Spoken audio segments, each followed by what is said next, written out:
Hello, ladies and gentlemen. Welcome back to AP Statistics. We're going to go ahead and start looking at Chapter 1 today, Exploring Data. Some of what we go through today you already saw in the previous lesson for Chapter P, but we're going to go ahead and repeat some of it. Before we begin, I want to remind you that at the end of each chapter, there is a summary. If you have your book, great. If you still don't have it, try to come and pick it up when you should have picked it up already if you were coming to pick it up, but if you didn't, you'll need to contact your dean and see if you can make arrangements to pick it up. Otherwise, remember the book is on Schoology in the same place this video is. So at the end of the chapter, we've got this wonderful summary. So if you have not read it yet for Chapter P, make sure you take time and go over it. At the end, you also have all of the key words that you should remember from that chapter. If you don't, maybe you need to reread that part. And then also what you should have learned is at the end of the chapter. This is really neat. I love this part of the book. Where did the data come from? Okay, are you able to, when you read through that, do you know what they're talking about? If not, perhaps you need to go back and reread something. Dealing with data, describing distributions, probability, statistical inference. All right, obviously, we're not in probability yet. That's going to be later, but what should you remember from Chapter P? Well, you should remember that probability happens in the long run. Okay, remember short runs, it's very unpredictable. And we're going to be using simulation, and that's going to be taught in the same probability unit. We're going to run some simulations to determine how likely some outcomes will occur. And then the last part of the book, the last big idea, is the statistical inference, where we're going to draw conclusions from our data. Remember, first we have to learn how to read the data. That is what we're going to be beginning with Chapter 1. All right, at the beginning of Chapter 1, you'll see this picture, and you'll see these ladies. If any of you know that picture at all, this is from the TV show Desperate Housewives. Why is that in there? Why is that at the beginning of this chapter? Well, it all has to deal with Nielsen ratings, if you know what those are. If you don't, after you read the case study, you will know.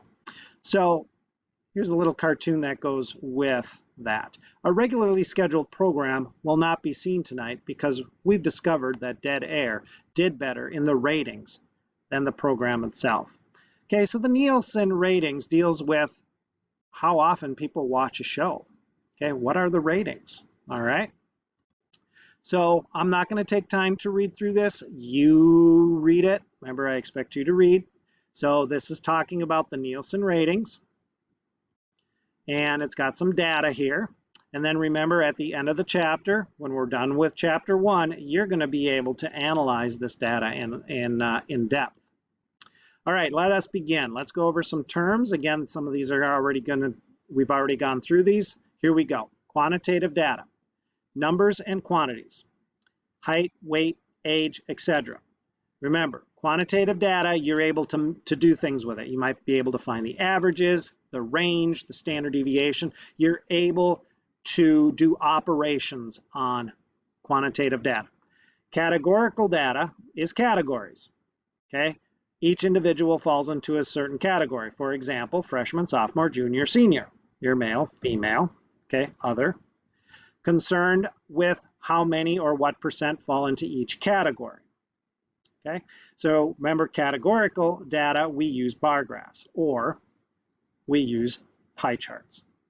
All right, so categorical data, that's how we want to display it. So let's review pie charts. Pie charts are generally used to show percentages or proportional data, and usually the percentage represented by each category is provided next to the corresponding slice of pie. Pie charts are good for displaying data for around 6 categories or fewer. Okay, let me pause here for a second.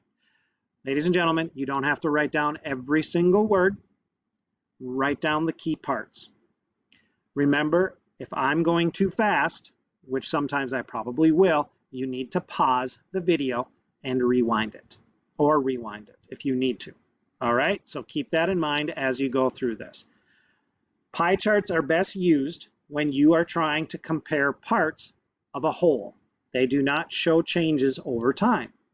Okay, so we can see here favorite games of students, and we can see there's 1, 2, 3, 4, there's 5 categories, and we can see the percentage for each of those, and we can see it compared to the whole group.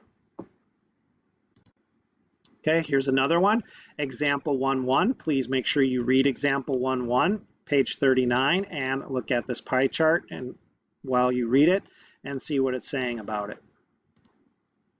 Bar graphs.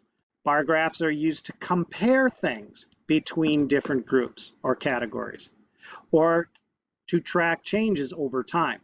However, when trying to measure change over time, bar graphs are best when the changes are large. Okay, so here's a little bar graph, categorical on the bottom, types of music, number of students on the side. Now, number of students, remember this is a frequency because it's an actual count. All right, moving on. Here, example 1.1, page 39, it's giving the information as a bar graph. Again, remember bar graphs, we have spaces in between. Categorical on the bottom. This one says percent of stations. Now, this is a relative frequency because it's in percents. We have a thing called round-off error. You can find that explained on page 39, example 1.1.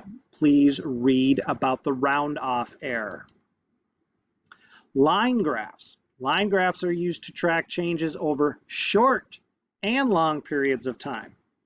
When short changes exist, line graphs are better to use than bar graphs. Again, when short changes exist, line graphs are better to use than bar graphs. Line graphs can also be used to compare changes over the same period of time for more than one group. So here we can see we got 2 cities and the average rainfall per month. It's easy to compare them. Remember, we want the data to tell us something, and it's telling us something. All right, this is normally where I would pause and we would watch the Against All Odds video, but you will do that separately. Remember, that's a separate link. Then you will take Cornell notes on that if you have not already done that. And it talks about the stem plot. Now, what is the stem plot? Well, first of all, it gives a quick picture of the shape of the distribution while including the actual numerical values. Okay, not a lot of displays do that. You can see the actual values in the display. Well, if that's true, then it's best only for small numbers of observations that are all greater than 0. If we've got 500 numbers, we don't want to make a stem plot. Okay, we would do a histogram for that. So a small number of observations, and we are allowed to see every single value in that distribution. Okay, stem and leaf plots retain the original data. I already mentioned that.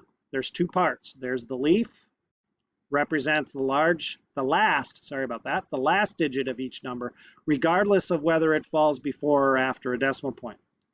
Stem represents the other digits of each number. I put that sentence together. Represents the other digits of each number. Stems should be in increasing order. It is important to always have a key so viewers can read the plot.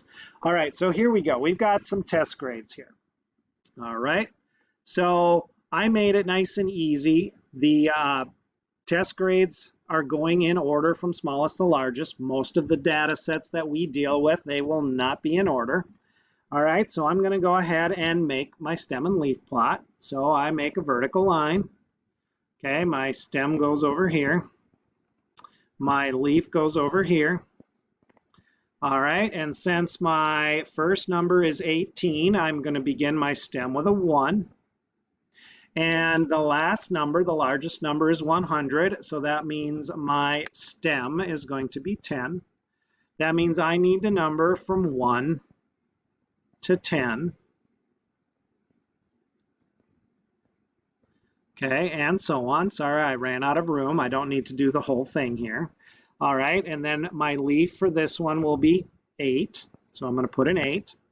And then my next one is 56. Okay, this is my 5. Sorry about how sloppy it is, folks. And so that 6 would go right there. We leave these blank. You must have those stems there. You cannot skip stems. Okay, so ladies and gentlemen, we have a gap in our data. Okay, gap is one of our words we talked about. And then you would keep going. Okay, we've got 61. Now you want to put these in order. So 61, 67, 68. And then you want to make sure you line the leaves up. Okay. So if the next one has 3 leaves, they should go directly under the leaves that we just made. Okay. Try to evenly space things. And you would continue until you're done. And then off to the side, you're going to put a key. That's very important because whoever's reading who's ever reading it needs to know what it stands for. So this is standing for test grades.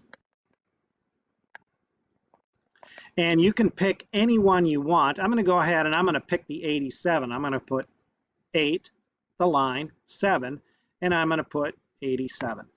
So the person looking at this stem and leaf plot can look at that and go, oh, that means they got a test grade of 87. All right.